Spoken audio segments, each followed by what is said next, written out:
Welcome to SS news. నేను మీ శోభ.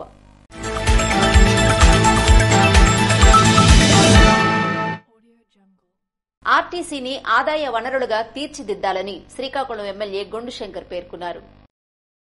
ఆర్టీసీని ఆదాయ వనరులుగా తీర్చిదిద్దాలని, తద్వారా సంపద సృష్టించుకునేందుకు అవకాశం కలుగుతుందని శ్రీకాకుళం ఎమ్మెల్యే గొండు శంకర్ అన్నారు. శ్రీకాకుళం నగరంలోని ఆర్టీసీ కాంప్లెక్స్ ఆవరణలో ఎంప్లాయీస్ యూనియన్ నూతన కార్యాలయాన్ని ఎమ్మెల్యే గొండు శంకర్ గురువారం ప్రారంభించారు. ఈ సందర్భంగా ఆయన మాట్లాడుతూ, త్వరలోనే ఆర్టీసీ కాంప్లెక్స్ ను కమర్షియల్ కాంప్లెక్స్ గా మార్చడం ద్వారా ఆదాయాన్ని పొందొచ్చని తెలిపారు. విజయవాడకు బస్సు మాదిరిగానే తిరుపతికి కూడా బస్సు సౌకర్యాన్ని కల్పిస్తే సిక్కోలు వాసులకు ఎంతో ఉపయోగకరంగా ఉంటుందన్నారు. సూపర్ 6 ను ఖచ్చితంగా అమలు చేసి తీరుతామన్నారు. ఇప్పటికే పింఛన్లను పంపిణీ చేస్తున్నామని, ఆగస్టు 15 నుంచి అన్నా క్యాంటీన్ ను ప్రారంభిస్తామని తెలిపారు. త్వరలోనే మహిళలకు బస్సు ప్రయాణ సౌకర్యాలు కూడా కల్పిస్తామని వివరించారు.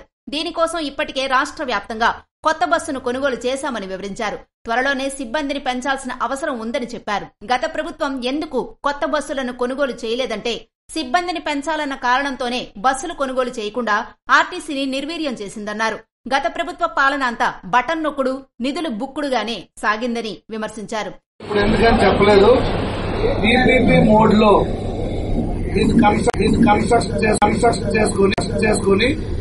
మనకు మనమే మన ముఖ్యమంత్రి గారు చెప్పినట్టు సంపద సృష్టించుకొని ఈ డిపో వరకు మనం లాభాలు సాధించాలంటే ఇది కమర్షియల్ కాంప్లెక్స్ కింద మార్చి ఆర్టీసీ కమర్షియల్ కాంప్లెక్స్ అయితే డెఫినెట్ గా ఇక్కడ మంచి బాగుంటది. పైన మల్టీప్లెక్స్ థియేటర్స్ గారు కట్టినా ఏది పెట్టినా మంచి సెంటర్ ఇది.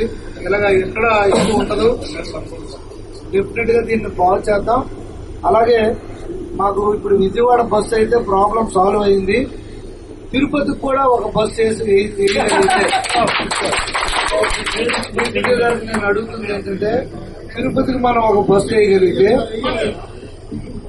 గుంటూరు, ప్రకాశం, నెల్లూరు, కాళహస్తి, చిత్తూరు మొత్తం అన్ని కవర్ అయిపోతాయి. ఎవరైనా ఎక్కాలనుకొని వెళ్ళాలనుకుంటే అక్కడ వరకు ఎక్కుతారు.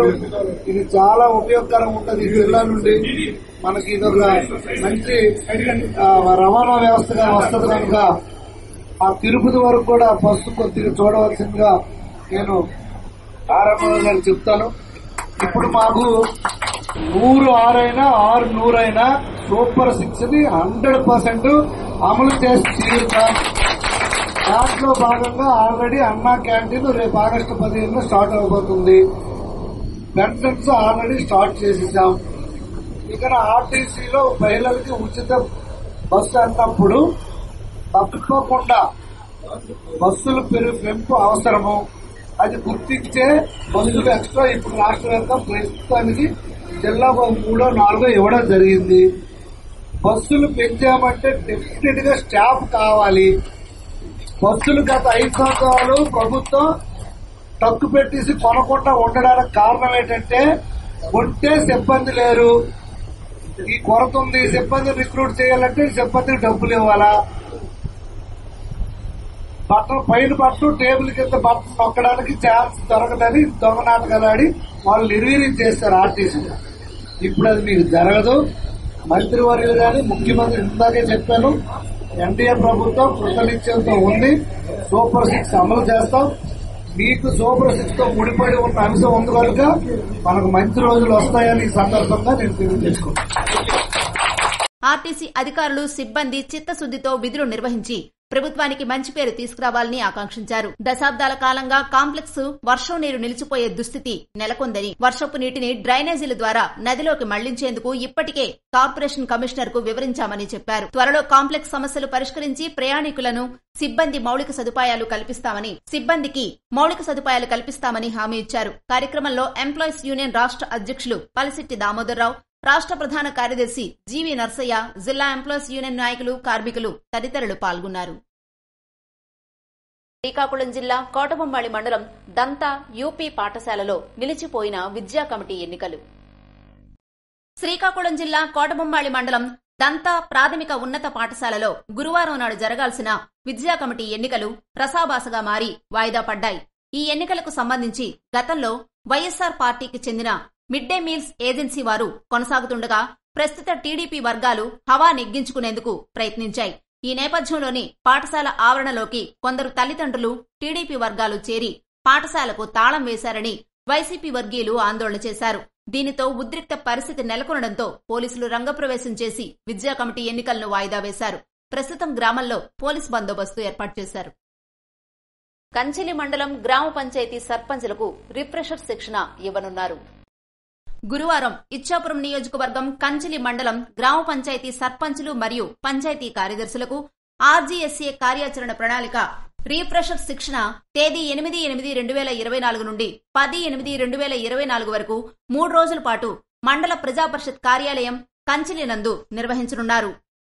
బెహరా మనోవికాస కేంద్రాన్ని సందర్శించిన జిల్లా కార్యదర్శి ఆర్ సన్యాసనాయుడు.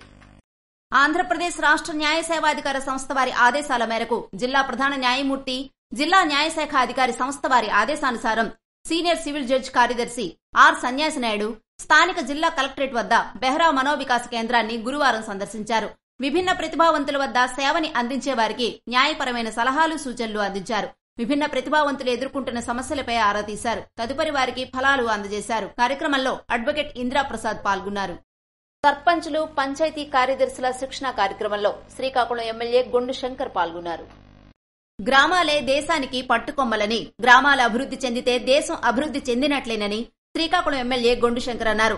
శ్రీకాకుళం మండల పార్టీ కార్యాలయంలో సర్పంచులు, పంచాయతీ కార్యదర్శుల శిక్షణ కార్యక్రమంలో ఎమ్మెల్యే గొండు శంకర్ గురువారం ముఖ్య అతిథిగా పాల్గొన్నారు. ఈ సందర్భంగా ఆయన మాట్లాడుతూ గత పాలకుల నిర్లక్ష్యం కారణంగా గ్రామాలు మౌలిక సదుపాయాలకు నోచుకోక ఎక్కడ వేసిన గొంగళి అక్కడే అన్న చందంగా పరిస్థితి ఉందన్నారు. గ్రామాలు అంటువ్యాధులకు ఆనవాళ్లుగా మారిపోయాయని తెలిపారు. కేంద్ర ప్రభుత్వం అందించిన 14-15వ ఆర్థిక సంఘం నిధులను రాష్ట్ర ప్రభుత్వం దారి మళ్లించి ఇతర సంక్షేమ పథకాలకు వినియోగించిందని ఆవేదన వ్యక్తం చేశారు. దీంతో గ్రామాల్లో పారిశుధ్యం, తాగునీరు, విద్యుత్ దీపాలు సైతం ఏర్పాటు చేయలేని దుస్థితి నెలకొందని చెప్పారు. కూటమి ప్రభుత్వంలో ఉప ముఖ్యమంత్రి, పంచాయతీరాజ్ శాఖ మంత్రి పవన్ కళ్యాణ్ పర్యవేక్షణలో రాష్ట్రంలో మరలా గ్రామాలకు పూర్వవైభవాన్ని తీసుకొస్తామన్నారు. గత పాలక ప్రభుత్వం సర్పంచుల విధులు, నిధులు, హక్కులు కాలరాసిందని ఆవేదన వ్యక్తం చేశారు. పంచాయతీరాజ్ వ్యవస్థను పూర్తిగా భ్రష్టు పట్టించిన ఘనత వైసీపీ ప్రభుత్వానికే దక్కిందన్నారు. బ్లీచింగ్ కూడా డబ్బుల్లేని పరిస్థితులు ప్రస్తుతం ఉన్నాయని అన్నారు. కనీసం విద్యుత్ దీపాలను సైతం ఏర్పాటు చేసుకోని పరిస్థితులు గతంలో చూశామని చెప్పారు. ప్రస్తుతం కూటమి ప్రభుత్వం ఏర్పడిన తరువాత పంచాయతీరాజ్ వ్యవస్థను బలోపేతం చేసే దిశగా అడుగులు వేస్తున్నామన్నారు. రణస్థలం మండలంలో గురువారం నిర్వహించిన స్కూల్ మేనేజ్మెంట్ కమిటీ ఎన్నికల్లో షీలా సూర్యనారాయణ ఎస్ఎంసీ చైర్మన్ గా ఎన్నికయ్యారు. ఎచ్చెర్ల నియోజకవర్గం రణస్థలం మండలంలో గురువారం జరిగిన స్కూల్ మేనేజ్మెంట్ కమిటీ ఎన్నికల్లో రణస్థలం మండలం JR Puram panchayat high school SMC chairman గా షీలా సూర్యనారాయణ కూటమి తరపున ఏకగ్రీవంగా ఎన్నికయ్యారు. రణస్థలం టీడీపీ నాయకులు, Ranasthalam X MPTC DGM Anandarao, DGM Srinu తదితరులు కార్యక్రమంలో పాల్గొన్నారు. బలిసిపేట మండలం పెద్దపెంకి గ్రామంలో ఊసర్ల లక్ష్మి వర్ధంతి సందర్భంగా గ్రామస్తులకు వస్త్రదానం చేసిన ఊసర్ల శంకర్రావు. బలిసిపేట మండలం పెద్దపెంకి గ్రామానికి చెందిన నేతాజీ గ్రంథాలయ వ్యవస్థాపకులు ఏర్ల సంజీవనాయుడు ఆధ్వర్యంలో అదే గ్రామానికి చెందిన స్వర్గీయ పూసర్ల లక్ష్మి వర్ధంతి సందర్భంగా పూసర్ల గౌరీ శంకర్రావు గ్రామంలో గల నిరుపేదలకు వస్త్రదానం, అన్నదానం కార్యక్రమాన్ని నిర్వహించారు. ఈ సందర్భంగా నేతాజీ గ్రంథాలయ వ్యవస్థాపకులు ఏర్ల సంజీవనాయుడు, గౌరీ శంకర్లు ఎస్ఎస్ న్యూస్ తో మాట్లాడుతూ ప్రతి ఏడాదిలాగానే ఈ సంవత్సరం కూడా పేద వృద్ధులకు, దివ్యాంగులకు తదితరులకు వస్త్రదానం, అన్నదాన కార్యక్రమాన్ని నిర్వహించడం ఎంతో ఆనందంగా ఉందని తమ అభిప్రాయాన్ని వ్యక్తం చేశారు. సంజీవనాయుడు ఆధ్వర్యంలో గౌరీ శంకర్రావు ప్రతి ఏడాది వస్త్రదానం, అన్నదాన కార్యక్రమాన్ని నిర్వహించడం, పేదలకు సేవా కార్యక్రమాలు చేపట్టడం గర్వించదగ్గ విషయమని గ్రామస్తులు అభినందనలు తెలిపారు. కార్యక్రమంలో గ్రామ పెద్దలు తదితరులు పాల్గొన్నారు. సినీ ప్రస్థానంలో 50 వసంతాలు పూర్తి చేసుకున్న నందమూరి బాలకృష్ణకు శుభాకాంక్షలు తెలుపుతూ సంబరాలు జరుపుకున్న నందమూరి అభిమానులు. నందమూరి బాలకృష్ణ ఎన్టీఆర్ వారసుడుగా సినీ రంగంలో ప్రవేశించి గొప్ప నటుడిగా గుర్తింపు పొంది 50 వసంతాలు పూర్తి చేసుకున్న సందర్భంగా పలాసలో బాలయ్య అభిమానులు సంబరాలు జరుపుకున్నారు. పలాస టీడీపీ కార్యాలయంలో ఎమ్మెల్యే గౌతు శిరీష చేతుల మీదుగా కేక్ కట్ చేసి సందడి చేసి మిఠాయిలు పంచిపెట్టారు. ఈ సందర్భంగా బాలకృష్ణ తన రికార్డులు తానే బద్దలు కొడుతూ 50 ఏళ్ల సినీ ప్రస్థానంలో గోల్డెన్ జూబ్లీ ఉత్సవాలు జరుపుకుంటున్న శుభతరుణంలో పలాసలో బాలకృష్ణ అభిమానులు, టీడీపీ నాయకులు సందడి చేశారు. బాలయ్య అభిమానుల ఆనందోత్సవాల మధ్య ఎమ్మెల్యే గౌతు శిరీషకు షీల్డ్తో సత్కరించారు. గొలుసు వాసు, తాళభద్ర బాబురావులు మాట్లాడుతూ రాజకీయంలో తనదైన ముద్ర వేసి హిందూపురం ఎమ్మెల్యేగా 3 సార్లు గెలిచి రికార్డు సృష్టించిన హ్యాట్రిక్ హీరో బాలకృష్ణ ప్రపంచవ్యాప్తంగా అభిమానులకు సొంతం చేసుకుని అభిమానుల గుండెల్లో చెరగని ముద్ర వేశారని తెలిపారు. బాలయ్య బసవతారకం క్యాన్సర్ హాస్పిటల్ కట్టించి పేద ప్రజలకు ఉచితంగా సేవలందిస్తున్న మహానుభావుడని ప్రశంసించారు. మంచి మనసున్న నటుడికి అభిమానులుగా ఉండడం మా పూర్వజన్మ సుకృతంగా భావిస్తున్నామని పేర్కొన్నారు. దువాడ శ్రీకాంత్ సైతం అభిమానులకు స్పెషల్ విషెస్ తిప్పారు. జై బాలయ్య అంటూ నినాదాలతో సభా ప్రాంగణమంతా దద్దరిల్లింది. కార్యక్రమంలో నందమూరి అభిమానులు భారీ ఎత్తున పాల్గొన్నారు. ఎన్ఎస్ఎస్ యూనిట్లు మరింత సమర్థవంతంగా పనిచేయాలని బిఆర్ అంబేద్కర్ విశ్వవిద్యాలయ వైస్ ఛాన్సలర్ ఆచార్య కెఆర్ రజని అభిప్రాయపడ్డారు. సేవా తత్పరతతో, సామాజిక సాంస్కృతిక బాధ్యతతో జాతీయ సేవా పథకం యూనిట్లు మరింత సమర్థవంతంగా పనిచేయాలని బిఆర్ అంబేద్కర్ విశ్వవిద్యాలయ వైస్ ఛాన్సలర్ ఆచార్య కె రజని అభిప్రాయపడ్డారు. సేవా సమాజాన్ని నిర్మించే నిర్మాతలుగా ఆయా యూనిట్లు కీలక పాత్ర పోషించాలని కోరారు. డాక్టర్ బిఆర్ఏయు పరిధిలోని ఆయా డిగ్రీ కళాశాలలు మరియు జిల్లాలోని ఇంటర్మీడియట్, పాలిటెక్నిక్ తదితర కళాశాలల్లోని ఎన్ఎస్ఎస్ ప్రత్యేక సమావేశాన్ని బుధవారం వర్సిటీ మెయిన్ సెమినార్ హాల్లో నిర్వహించారు. ముఖ్య అతిథిగా హాజరైన వీసీ ఆచార్య కెఆర్ రజని ఈ సమావేశాన్ని ఉద్దేశించి ప్రసంగించారు. ఎన్ఎస్ఎస్ కార్యక్రమాలతో పాటు కేంద్ర రాష్ట్ర ప్రభుత్వాలు సూచించే కార్యక్రమాల్లో చురుగ్గా భాగస్వాములు కావాలని సూచించారు. కళాశాలలు పరిశుభ్రంగా ఉంచుకోవాలని, పర్యావరణ పరిరక్షణకు విరివిగా మొక్కలు నాటాలని కోరారు. ప్రతి నెల ఎన్ఎస్ఎస్ కార్యక్రమాలు పరిశీలనకు అనుబంధ కళాశాలలకు వర్సిటీ అధికారులు త్వరలో పర్యటిస్తారన్నారు. వర్సిటీ రెక్టార్ ఆచార్య బి అడ్డయ్య మాట్లాడుతూ సేవానిరతి, బాధ్యత గల విద్యార్థులను వాలంటీర్లుగా ఆయా కళాశాలల ఎన్ఎస్ఎస్ యూనిట్లు ఎంపిక చేసుకోవాలని, తద్వారా సమాజ ప్రయోజనకర ఫలితాలు వస్తాయన్నారు. రిజిస్ట్రార్ ఆచార్య పి సుజాత మాట్లాడుతూ ఎన్ఎస్ఎస్ ప్రాథమిక లక్ష్యం సమాజ సేవని పేర్కొంటూ ఆర్థిక వనరులను సద్వినియోగం చేసుకుని సేవారంగాన ఆయా కళాశాలలు గుర్తింపు పొందాలన్నారు.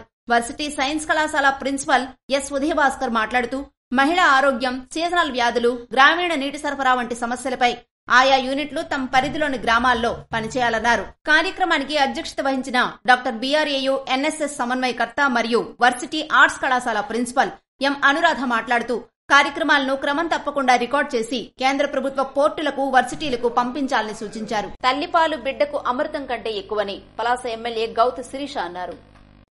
మారుతున్న సమాజంలో పాశ్చాత్య సంస్కృతికి అలవాటు పడిపోతున్నామని, కానీ తల్లిపాలు బిడ్డకు అమృతం కంటే ఎక్కువని పలాస ఎమ్మెల్యే గౌతు శిరీష అన్నారు. శ్రీకాకుళం జిల్లా పలాస ఐసిడిఎస్ ఆధ్వర్యంలో బుధవారం నిర్వహించిన ప్రపంచ తల్లిపాల వారోత్సవాల్లో ఎమ్మెల్యే గౌతు శిరీష పాల్గొన్నారు. ఈ సందర్భంగా ఆమె మాట్లాడుతూ మారుతున్న పరిస్థితుల రీత్యా భార్యాభర్తలిరువురూ ఉద్యోగ ఉపాధి రంగాల్లో ఉంటూ కుటుంబాలను నెట్టికొస్తున్న పరిస్థితులు ఉన్నాయన్నారు. ఓ 30 ఏళ్ల కిందట డబ్బా పాలు ప్రాముఖ్యత ఉండేదని, తల్లి తన బిడ్డకు పాలనందించే సాంప్రదాయాన్ని చెరిపేశాయని నిట్టూర్చారు. అయితే బిడ్డకు తల్లిపాలే శ్రేష్టమని, రోగనిరోధక శక్తిని పెంచుతాయని, ఈ క్రమంలో ప్రభుత్వాలు తల్లిపాల విశిష్టతపై రానున్న తరం ఆరోగ్యంగా ఉండాలని మళ్లీ అవగాహన కార్యక్రమాలు నిర్వహిస్తున్నట్లు చెప్పారు. మహిళ గర్భం దాల్చినప్పటి నుంచి ఇంట్లోని వృద్ధులు తగు సలహాలు, సూచనలు ఇచ్చేవారని గుర్తు చేశారు. ప్రస్తుతం ఉమ్మడి కుటుంబాలు విచ్ఛిన్నమవడంతో ఆ బాధ్యతను ఐసిడిఎస్ తీసుకుని చాలా చక్కగా విధులు నిర్వహిస్తోందని కితాబిచ్చారు. పూర్వ పరిచయం లేకపోయినా తాము ఉద్యోగం చేస్తున్నామని కాకుండా తమ కుటుంబ సభ్యులకే సేవ చేస్తున్నాము అనేలా అంగన్వాడీ కార్యకర్తలు తమ విధులు నిర్వహిస్తున్నారని ప్రశంసించారు. వారి సేవలు విలువ కట్టలేనివని అన్నారు. ప్రతి బిడ్డ ఆరోగ్యంగా పెరగడానికి మొదటి నెల నుంచి వారికి పలు సూచనలివ్వడం, తీసుకోవాల్సిన పౌష్టికాహారం తదితర అంశాలపై అవగాహన కల్పించడం వంటి బాధ్యతలు చాలా బృహత్తరమైనవని పేర్కొన్నారు. తల్లిపాల ప్రాముఖ్యతను గడప గడపకు తీసుకెళ్లాల్సిన బాధ్యత ఉద్యోగులతో పాటు పాలకులపై కూడా ఉందన్నారు. ప్రభుత్వాలు మారినా, పార్టీలు ఏమైనా ఆయా ప్రాంతాల్లోని ప్రజా ప్రతినిధులను కలుపుకొని ఈ తరహా మంచి కార్యక్రమాలు చేపట్టాల్సిన ఆవశ్యకత ఉందని పిలుపునిచ్చారు. అంతకుముందు పలువురు గర్భిణులకు సామూహిక సీమంతాన్ని వేడుకగా చేపట్టారు. చిన్నారులకు, బాలింతలకు పౌష్టికాహారాన్ని అందించారు. ఆమెతో పాటు CDPO Lavanya, PD Shantisri, DCPO Ramana, TDP రాష్ట్ర కార్యదర్శి వజ్జబాబురావు తదితరులు కార్యక్రమంలో పాల్గొన్నారు. ఇవి ఈనాటి వార్తలు. మరిన్ని వార్తలతో మళ్లీ కలుద్దాం. చూస్తూనే ఉండండి ఎస్ఎస్ న్యూస్.